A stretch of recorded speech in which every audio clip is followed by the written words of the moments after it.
Now, though, the chances are you've picked up the phone at some point only to be greeted with a stony silence. Often you're being phoned by a company call centre using automatic dialling. Yeah, and if there aren't enough staff on hand to speak to you, then they talk to somebody else and the call to you stays silent. Well, the government is now threatening fines of up to £2 million for firms who make those kind of nuisance calls. And we're joined by John Price now, who's the head of the Direct Marketing Association.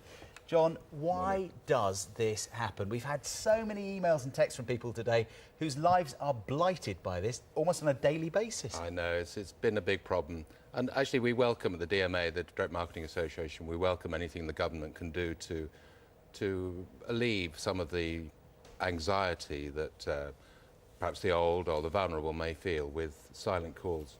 And they indicated last year with Barclaycard that they weren't very happy with that situation, the way that Barclaycard handled it. And the minister said that they would have fined them much more had they had the powers to do so.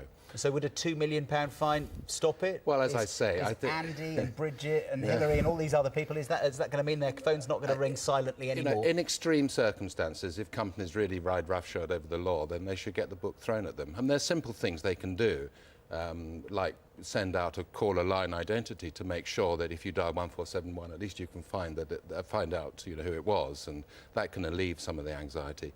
Unfortunately, there are other problems like recorded message calls and voice over IP through the internet calls, which are completely untraceable. And we've already seen in America how the trend, as the costs of telephone calls go down, the volumes go up. You see, there's nothing to control it. Well, what are you saying to your members then? Because it's not just the silent calls which are winding people up, it's also the other direct marketing calls as well. You know, people are settling down to tea, they're putting their children to bed. I think direct marketing calls, service calls, I would hope done by Direct Marketing Association members, aren't really the big problems. There's quite a lot of debt collecting calls that people that perhaps don't even own the debt, and they're still getting calls.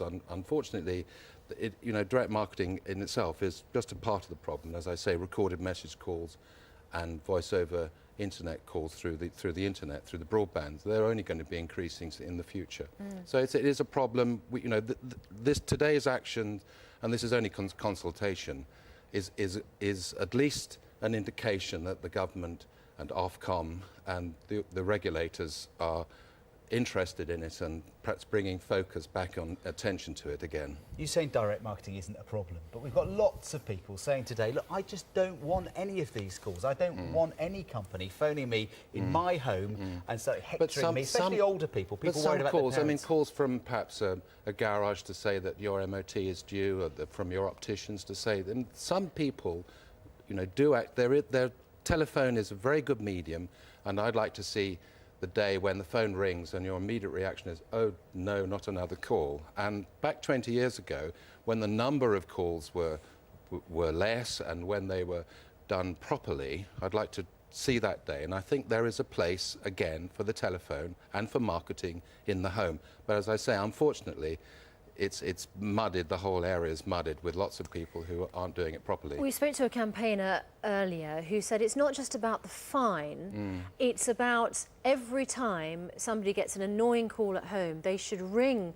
the regulator, and the regulator should have a lower trigger point for investigating. Now, would that interfere, do you think, with the work that your companies are trying to do? Are you worried about increase of regulation in this area? No, we've welcomed, and I noticed Kevin Brennan said today, that I interviewed him some years ago, and he said it's his constituents that come to him in surgeries that are complaining, and all the parties and all the political parties are aware of the issue and recognise the distress that the consumers feel, and we're all trying to work together to do something about it.